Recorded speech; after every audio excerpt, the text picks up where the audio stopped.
Welcome, everyone. I'm very glad that you could join us today. My name is Paula Newcomb, and I'm the Northeast Regional Coordinator of the Indiana State Library's Professional Development Office. I will be the host and question moderator for today's webinar, ILF and Advocacy. If you have questions during the webinar, feel free to put them in the chat and we'll try to answer them throughout the webinar. Today's presenters are Vanessa Martin, Director of the Greensburg, Decatur County Public Library, and ILF Advocacy Committee Co-Chair, and Julie Wendorf, Director of the Crown Point Community Library and ILF Advocacy Committee Co-Chair, as well as President of ILF's Board of Directors. So we had a change of plans today, so Julie will be testifying later today, so that's why she could be here with us this morning. So after the webinar has been transcribed, it will be available on the Indiana State Library's archive webinars page. And if you are watching an archive recording of this presentation, information on how to obtain your LEU is in the video's description in YouTube.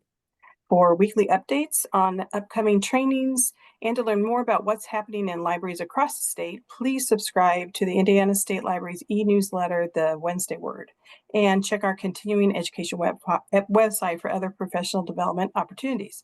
So let's get started. And I'll also start with a reminder in the chat, change it from host to panelist to everyone so everybody can see your comments and your questions. So I want to say thank you so much for being with us today, Vanessa and Julie. I know it's been incredibly busy so far this year, and we really appreciate you giving us this update on what's going on. So right now, I will go ahead and hand the presentation over to Vanessa and Julie. All right. Good morning, everybody. So Paula gave us a wonderful introduction here. So I am Vanessa Martin, the ILF Advocacy Committee co-chair for this year. I'm also the director at the Greensburg, Decatur County Public Library. And I am Julie Wendorf, currently the director at Crown Point Community Library and the ILF president. I was co-chair with Vanessa last year, but because of the presidency, I had to step away. So I will be returning to co-chair in 2026. And during my absence as co-chair, Chad has jumped back on as a help as co-chair to Vanessa this year, but he was not able to join us today. That's right. We wrangled him back in for another year as co-chair. All right, so we're just going to dive right in and give you a little overview of the legislature and how it works.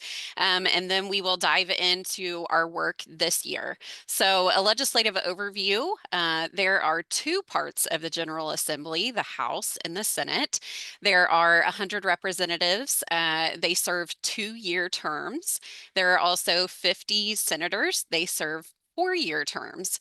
There is a link here to district maps, and I will say that I have put together a document that Paula will send out after the presentation that has all of the links on it. So don't worry if you don't get some of these links written down or you can't click on them or whatever during the presentation. Paula will get you those links after the presentation. So back to the slide, the odd years are the long session, the budget year. So right now, 2025, we are in a budget year. The legislators are trying to work on a budget to be passed by the end of session this year. And then on the even years, it's a short session, so they don't go as long. Normally, the bills, there's not nearly as many bills. So the process of Indiana General Assembly is complex, and you can see that the flow chart, it goes from one side of the House or the Senate and goes through a whole process, and then at the halfway mark, which we just hit at the end of February, it switches sides and goes over to the other House or the Senate. The process doesn't complete until sine die, which this year will be April 29th. And we have found in our experience that any language that gets introduced, if it gets a hearing in either of the House or the Senate, that language is alive until sine die. So it can be inserted at the very end in conference committee, and we have had that happen to library legislation in the past. All right, so who are your state legislators? So there's a link here to find your legislator. You type in your address in the website, and then it shows everyone who represents you. So this is both at the state level and at the federal level. So, but in the state level, you're going to have one representative and one senator that represents you and where you reside and work. So, like for me, I don't live in the same district that I work for my senator, but for my representative, I have the same. So you can type in both addresses and see who all represents both districts whether you reside or work in different ones or in the same. And then this QR code is for a legislative mapping survey for ILF. We've had this for several years. If you click on that QR code with your phone, you can go to that legislative mapping survey. And basically, we just ask for your information. We want to know who your representatives are, and then if you have a relationship with them. And if you don't, that's fine. We like to know, though, if you do or don't, because depending on what happens in the legislative session, we might call on you to contact your legislator specifically. If you have a close relationship, sometimes you can explain things a lot better to your representative, and then that might help us with different kinds of legislation. So ILF is making a difference in advocacy. This was a picture from our State House Day just at the beginning of February. We have an advocacy committee. TAF Public Affairs Group is our hired uh, uh, agency that helps us with our advocacy at the State House, and they're there daily. Our committee meets year round. We provide educational webinars, training, and conference sessions on advocacy every year. And then, of course, we have our State House Day. Which we had a great turnout this year, probably the most we've had ever, maybe? I don't know. There was a lot. It was a great group this year. Over 90. Yeah. So another way that ILF is making a difference is that you may have heard of it, in Freedom to Read. It's a grassroots pro-library campaign. A couple of years ago, we saw the need to grow a grassroots group of people from across the state, just not necessarily just librarians. So definitely spread the word about In Freedom to Read. But it is a group of people throughout the state, and we just want to support the freedom to read. It's very simple. It's not political. And when something happens in a community, we hope that we would be able to go to our volunteers and say, hey, this is happening at this public library or this school. We really need you to go and speak at a board meeting. Or we need you to do a social media campaign in support of the freedom to read. So this is our answer to the Purple for Parents or the Moms for Liberty, which have very strong groups of advocates. We might call on these people to come testify at the State House in support of libraries. It's just a group that we can call on that's not just librarians, because we know that your legislators don't necessarily always want to hear from the librarians. They want to hear from normal people, parents in their communities, in their districts. They want to hear what they have to say, not just the librarians. So it's a way to source community supporters.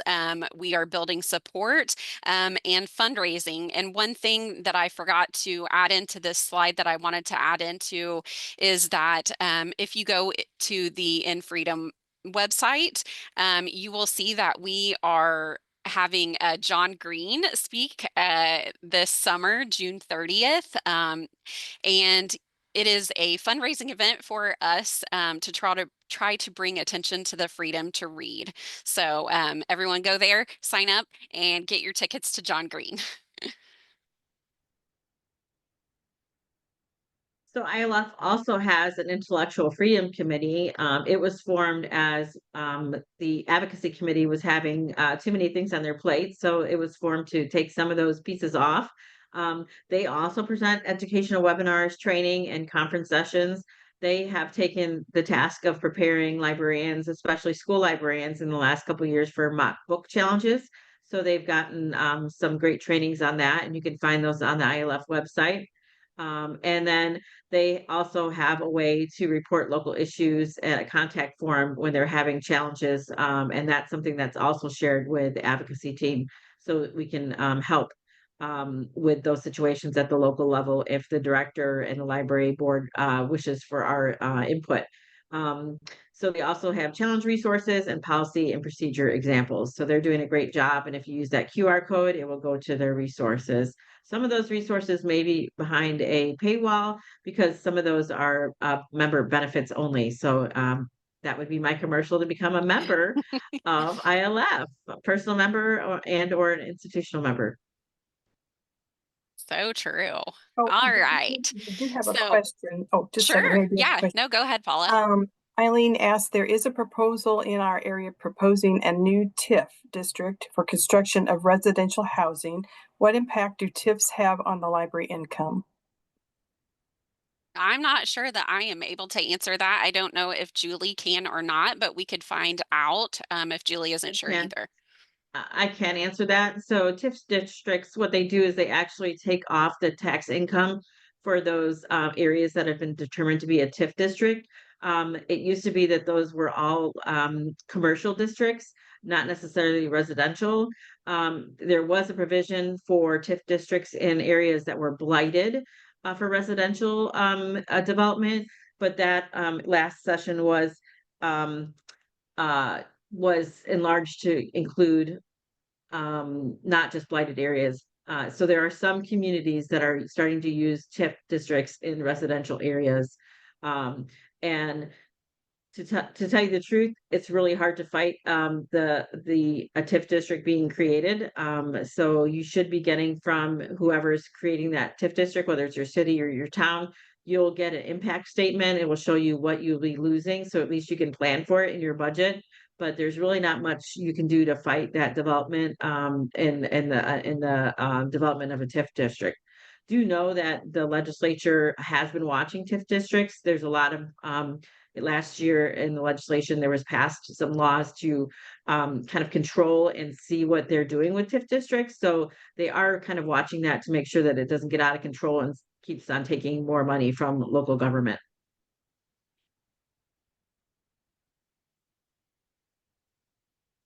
Okay. My turn again, right? Yeah. Okay. All right. All right.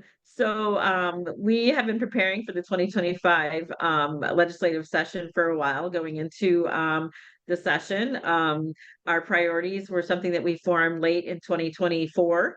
And our priorities include three main pillars, one on literacy, one on the protection of the freedom of read, and one on funding and support.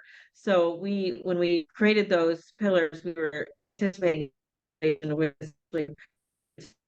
so our literacy pillar talks about the Dolly Parton Imagination Library and also for school librarians. And the protection of the freedom to read, of course, goes to some of the issues that we've had in the last couple of years. And funding and support also hits some of the legislation we've been looking at in terms of funding public libraries. We have our lobbyist, Taft Public Affairs Group. Our main lobbyist is Mark Schubach, and our secondary is Camille Blunt. They do a great job with guiding our work at the State House on a daily basis, year round, and then also gain us access to officials that we might not be able to get access to. And that was something I experienced yesterday. I was able to have appointments with the governor's office and many others because of Mark's relationships with them. Of course, we have a new administration this year with a governor and a lieutenant governor. We've seen a restructure of the pillars of government within their administration, where the state library no longer reports directly to the governor's office, but is now under the pillar of the Secretary of Education. There's lots of new legislators, but there's also a shifting of the leadership at the State House. So there's new committee assignments and new leaders. So there's a lot of people kind of getting adjusted still to what this change has been. Our session focus has been, of course, the budget, which is very important, and property tax reform, which is something that the governor ran on. And he's if you're following the news, he's very adamant that he fulfills this promise from his campaign. The idea of having a lean government, one that's efficient, and then, of course, the continuation of the First Amendment freedom of read issues, as we know that our lieutenant governor has had some personal experiences at that with being a public library board member. All right, so now we're going to dive into the big bills that have kept us working day and night this year. And right now, two of them are still moving. And so I'm just going to go through some of these and talk about it. Julie, if you have anything to add as I move through, please interrupt me. So one of the first bills that hit us was Senate Bill 283, Library Governance. Basically, it eliminated the authority of public libraries to levy their own tax, and it gave that authority to county council.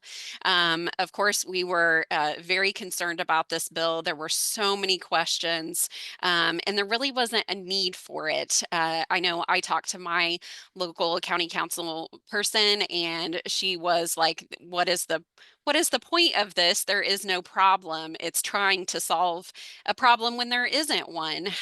So there were several of us that testified in committee.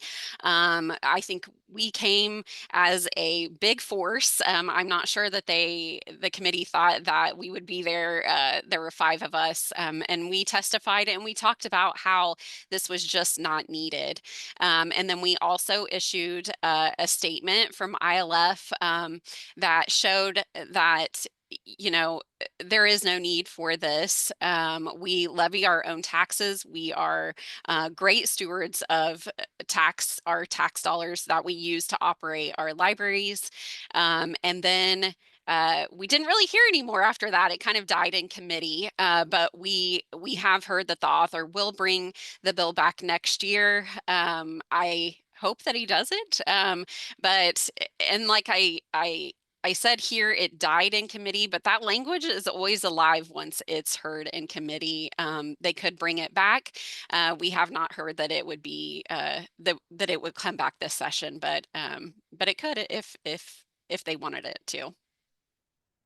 And then the next 2 bills are ones that we are following closely and are consuming all of our time right now. So, and Julie has been working very hard at the State House yesterday. She mentioned that and educating our legislators on the impacts of each of these. So Senate Bill 1, property tax reform, basically it limits property tax growth and it gives relief to some homeowners, those that are 65 and new homeowners. It does give some relief for farmers, and it reforms the referendum process. So it limits property tax growth. So it stops growth for the MLGQ for 2026, and then it just incrementally raises it very slightly for 2027 and 2028. And then after 2028, they would have to do something else. So that would be we don't know what that will look like after 2028. So that really limits our growth, because as costs increase for everything and our budget is flatlined, it's hard for us to be able to grow. The referendum process would completely change the way that libraries issue bonds. We would have to go through a referendum, much like schools do. And so it would create, we keep arguing that it would create referendum fatigue, because for any local government entity that wanted to issue debt, they would have to go through this referendum process, which is very expensive. But so the first bill that was introduced, it had major impacts to local governments. This new amended version that I was talking about is better, but there's still so many concerns.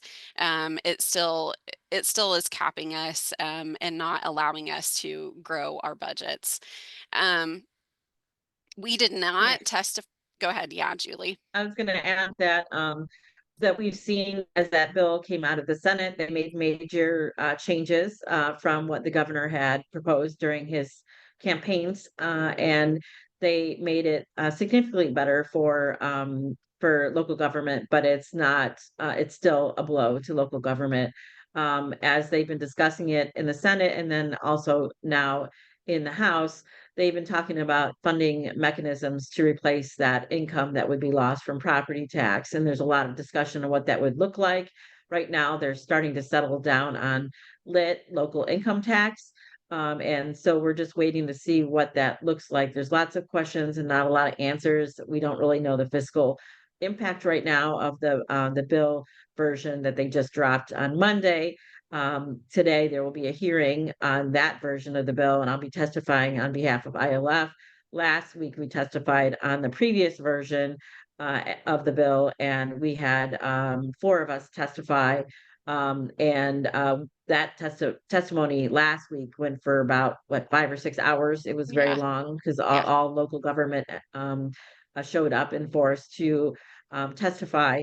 And so yesterday I met with Senator Holman, who is the chair of the Ways and Means Committee, who's holding the hearings on this, and shared with him about libraries' concern about making sure that they're included in a funding mechanism that would replace the lost income from property tax revenues. So they have heard our concerns. We're trying to be respectful of their time. That's one of the reasons and the strategies. We only have one person testifying today because they've heard over and over again from us, especially in combination with SB 283, what libraries are doing throughout the state. We've personalized it for large libraries and small libraries and medium-sized libraries. So we talk about all the things that our libraries are doing. So that's where we're at with SB 1 right now. But knowing that regardless of all the work that the House and the Senate have done, at this point, the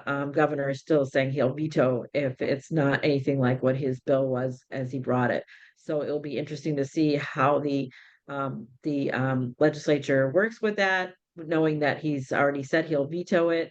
But the legislature only have to have a simple majority to override the veto. So it will be interesting to see if they decide to break with their governor early on the budget. Yeah, and ILF became a coalition partner with AIM, Accelerate Indiana Municipalities. And we've been in on their weekly meetings talking about, as a group,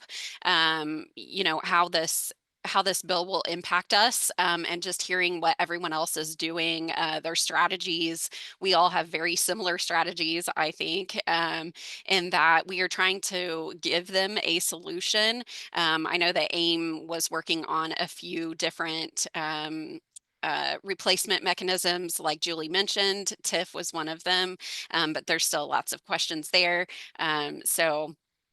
So we also have the support kind of a local coalition, and it seems the other day from that meeting that there will be a combination of something will pass, but it might be a little bit of SB 1, and it might be this HB 1402 that Julie is testifying in committee today, and it might be a little bit of something else. So it will be interesting in the next few weeks to see what they come out with.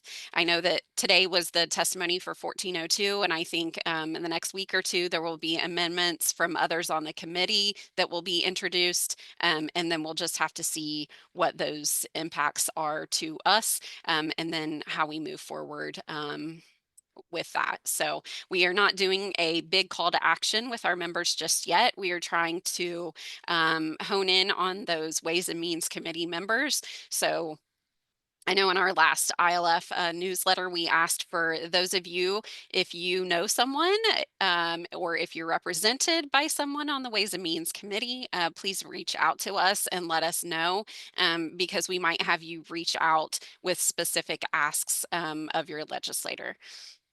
We also, did you have something, Julie? No. Okay. I also wanted to say that we issued a statement, and then the beginning of this week, we also posted an ILF impact statement that is on the advocacy website, so you can check that out too. That goes along with the new kind of what we are thinking as we're moving along now in this reality with adding amendments to SB 1. The next bill that we are closely watching is HB 1001, the budget bill. Our focus on that bill in particular, you know, it's like a 200-page document or something like that, is the Indiana State Library funding cut. It was cut by almost 30%. And then obviously, as Julie has mentioned, eliminating the state's matching funding for Dolly Parton's Imagination Library. So we we had 2 people testify in the House Ways and Means Committee, and one talked, Christy Howe talked about the Indiana State Library funding cut, and then Susan Beyer from Allen County talked about Dolly Parton's Imagination Library and the impacts that it would have on her Allen County's Dolly Parton's Imagination Library there. They just started the program, and they have had much success, and how this elimination for the matching funding would be very impactful, and would be hard for them to continue doing DPIL in their county. We also issued, Julie issued a president statement on DPIL, and she's talked a little bit about this, but when you know, things happen very fast in the legislature. And so when we, literally the day that we issued the statement on DPIL, the governor's office came out with a statement that the governor's wife would be spearheading a group or a task force to figure out how the state can help with that matching funding. Now, this is not meaning that that money will go in the budget, but she would be looking into the funding. So, and I don't know if Julie wants to add more about that, because she met yesterday, but I did put in here upcoming meetings scheduled, because I think there will be more meetings about that. And then, of course, whenever 1001 has a hearing, we will testify in committee. Sure, and as many know, that there was a lot of press regarding Indiana ending the Dolly Parton Imagination Library that went kind of viral, went to the national level. The governor and his administration was feeling the pressure of that decision in the budget, and so we did have that statement come out from the governor that he was tasking his wife to find the um, philanthropic funding for the program. Unfortunately, it didn't seem like the governor and his team were really aware of how Dolly Parton Imagination Library has been run in the past in our state. And until 2023, it was really 100% locally funded philanthropically. So as they promised that it would be funded philanthropically, and this is kind of speaking to Eileen's question in the chat, is that it does have an impact on the local funding that's already present. And so yesterday I had a meeting with the head policy person from the governor's office, and then actually had a chance to talk to both the governor and then his wife, the first lady, on this last night at a chamber event, that we shared this concern with them. We gave them specific examples of how we've had some local funding pushback in terms of people saying, well, I don't think we have to fund this anymore, that the First Lady is taking care of this. So we've shared with them our concerns about double tapping existing funders for this, because we know that the funding for this has been historically happened, prior to 2023 at the local level. Some of those funders would be funders that we would expect that the governor's office would identify. So we want to make sure that they're not getting double tapped for a giving, or if they're giving, it would be an expansion on their current giving. So we have talked about that yesterday, and we had some really great feedback from them. We're continuing to push the idea, if the economic forecast that comes out in April is good, to think about returning some of this to the budget, or in the next round of budget, maybe putting it in back in the 2027 budget. The governor shared last night that the programs that were cut, in essence, what they did is they looked at any programs that were added in the last year or two, and those are the ones that actually fell to the chopping block. So Dolly Parton Imagination Library was one of those kind of that got caught up in the program. And I don't frankly think that they anticipated the pushback and the popularity of the program, and didn't anticipate the popularity of Dolly in the equation either. So they are scrambling to figure out how they're going to cover this, and we are putting the pressure on making sure that we have sustainability and stability in that program, and reminding them that this program does lend to early literacy and probably has some impact on making sure kids are ready for kindergarten and for student success, and that's something that they are really wanting to see. So that's where we're at with that right now. We are, like I said, partnering with the First Lady, and we'll have a meeting with her one-on-one to talk to her about those concerns and how we can partner with them as we move forward to make sure that the program continues to exist and thrive. All right. Thank you, Julie. And we've had some other things in the chat. Mhm. Julie asked for, since we've got so many things that need advocacy for staff and patrons who may have never gotten involved in politics before and want to help, what would you suggest needs the most attention at the moment? I don't feel like we can actually prioritize them, and I've had this discussion with our chairs Many that times. we don't have to prioritize our priorities, that they're all important for different reasons. So certainly we can activate our when people ask about it at the local level, we want to activate them to talk to their legislators, and that's certainly something that we would encourage. We'd also encourage those conversations to point them to In Freedom, because that's also a way that ILF can actually activate them with instructions if necessary. So there is lots of ways that they can get involved with that. Yeah.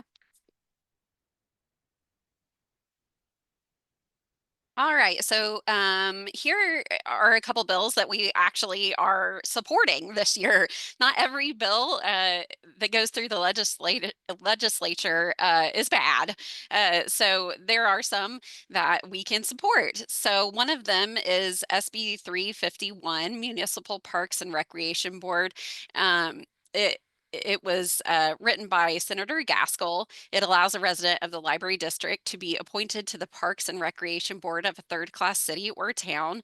This is something that was brought to us from one of our members, and we have been working on this for months. So whenever you introduce a bill, it's been interesting to see this, because if you want something, then and you want a bill passed in your favor, the work starts nearly on a year ahead of time. If you really want to advocate for that and get it to pass. So it's been an interesting process to watch this because we have been working on it for a long time. But it did pass out of committee and the Senate. It has been amended to be more inclusive of different classes of cities. It will be heard in the House Local Government. And I did hear from Mark yesterday that the hearing would be on March 18th. There has been some amendments to include those those different classes of cities so that it's more broad. And basically it has to deal with library boards that appoint members to their local parks and recreation board. The other bill that we are watching and supporting is HB 1523 that deals with public depositories. Representative Pierce wrote this one. It allows a political subdivision, which it does include libraries, to invest public funds in certificates of deposit outside of the political subdivision's county.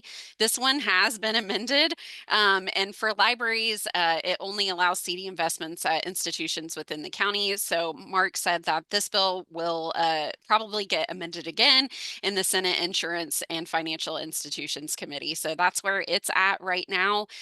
So obviously with these two, it's always a work in progress.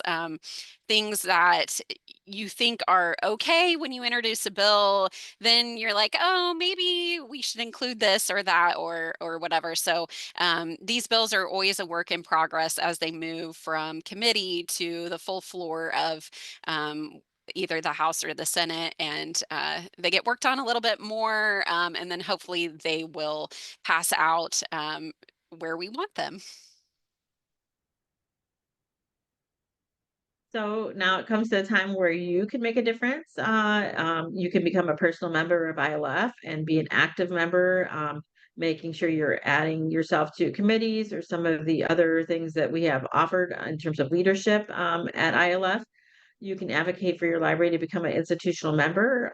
We have a large amount of libraries that are institutional members, but there are some that are not still. So that's something that you can certainly advocate for at your library. You can inform yourself. As a member, you get that library advocacy update on Fridays, and that gives a bill tracker, and it also gives a lot of information from the co-chairs from advocacy and action items. So that's something that you can have as a member.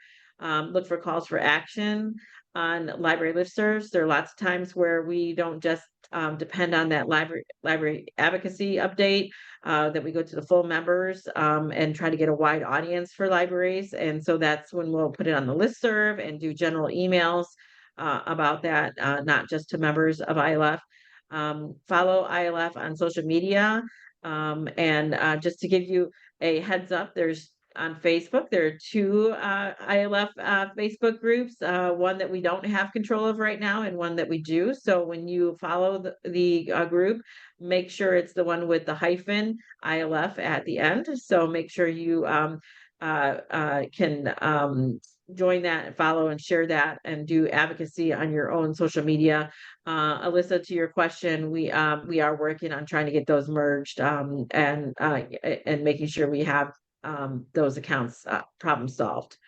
Follow, this is what I said, follow our social media. We're on a whole bunch of platforms.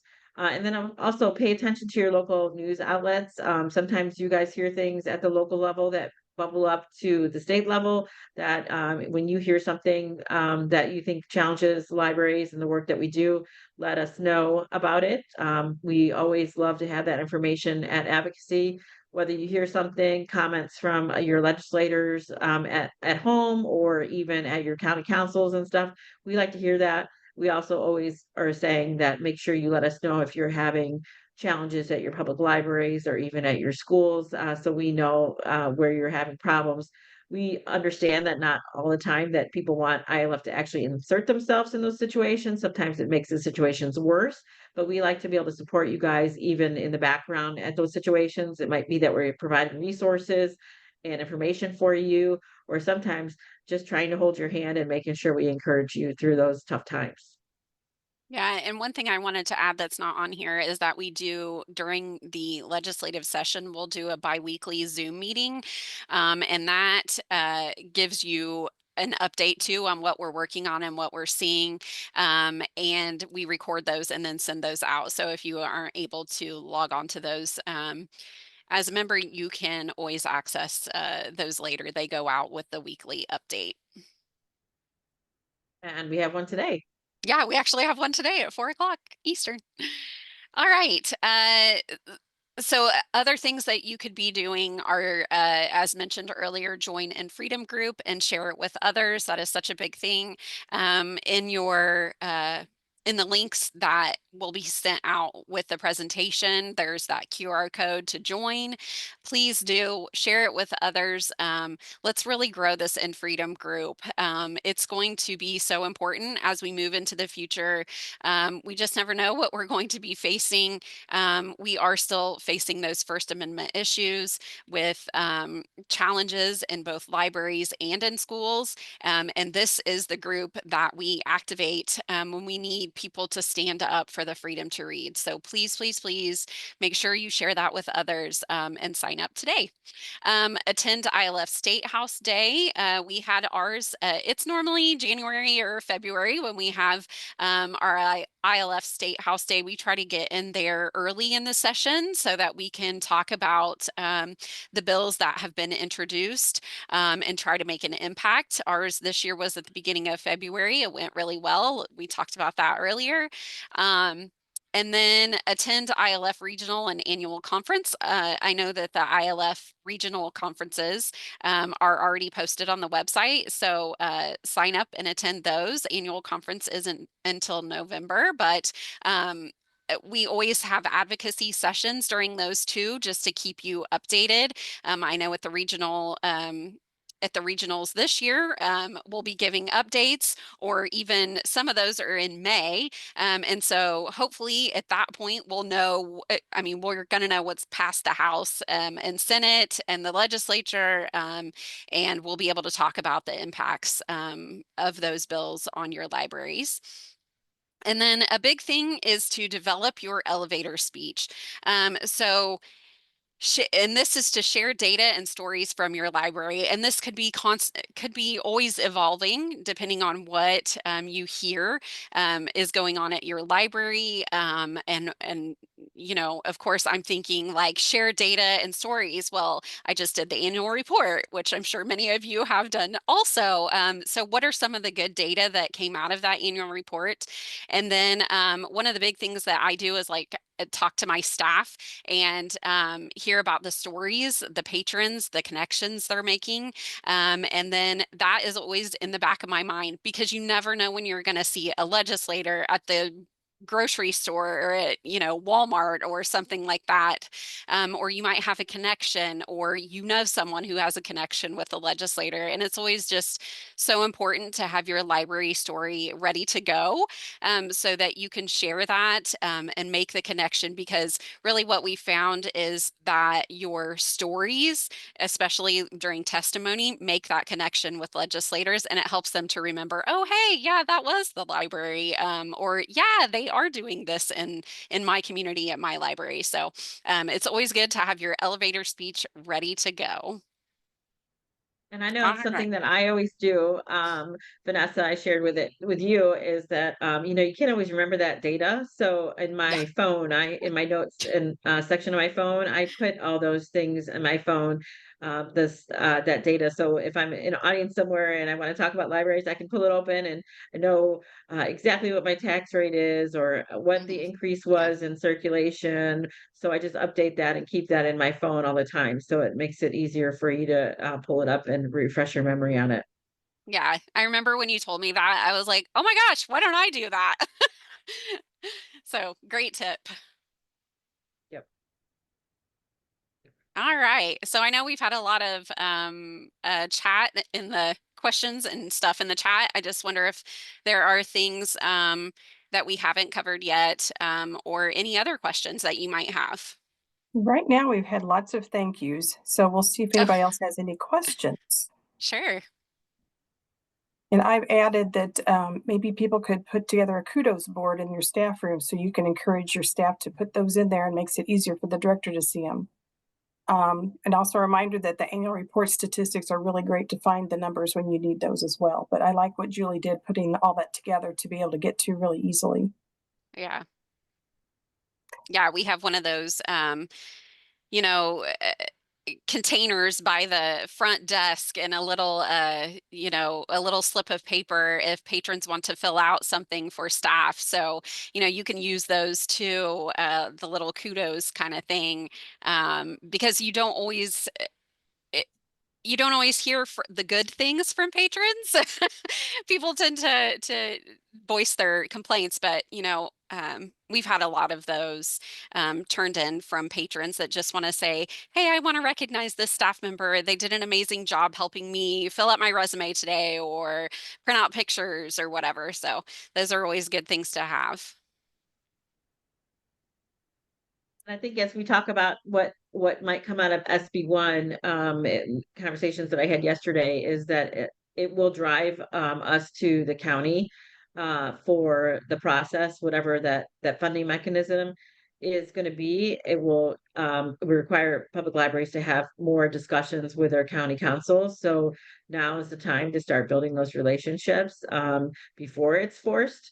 So make sure you are doing that relationship building in your community so that people understand and know the value of your library, so they can be your champions when you need them to. Yeah, that is something that is so important. I feel like last year, when Julie was my co-chair, that was a big thing that she was advocating for, was that libraries really need to build those connections and build those relationships with your local officials. It's so important. It's not just your state officials, it's your local officials as well. Yeah, and I know in my region in the Northeast, we have a group of I think 6 counties that come together and they invite their legislators to a year. I don't know if I can't remember if it's a yearly event, but so Yeah. that they can do that, talk to them and get to know them and tell them what's going on in their libraries. I had another person December every year. Thanks, Yeah, Sandy. Sandy. Yeah. I know another one asked about they were afraid to do it just at their library. And I said, well, why don't you ask your other county libraries to come together and then maybe do like, not a round robin, but like have cupcakes at one place, have something else at another library, just so they can maybe move around to the different libraries to see what's going on. So all kinds of nice ideas. Yeah, especially when you collaborate with others. We all have that one person that's in our library. I know Julie likes to say it's your outreach person, but it's the person that coordinates events and does the programming and that kind of thing. There is someone in your regional of libraries that would probably be happy to put together something so that you can bring your legislators or even local officials in to learn more about your libraries. And don't forget other partners that you can use, especially if you're going to do like a town hall or something. You know, we've had our public radio station moderate it for us. We've had the Women League of Voters. You don't have to be the person that coordinates that process of having a town hall or a third house at your library. You can provide the space, but you don't necessarily have to wrangle the whole event yourself. So think about other partners that can help you do that.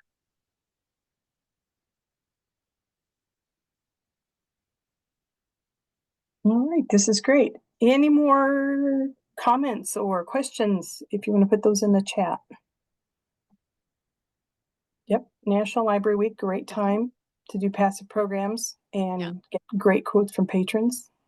Great idea. Coming up Yep. next month.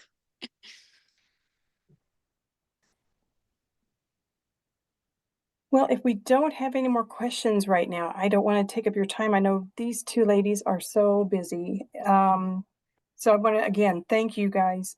Thank both Julie and Vanessa so much for being here today. And as a reminder, if you are watching an archive recording of this presentation, information on how to obtain your LEU will be in the video's description in YouTube. So go ahead and hit pause.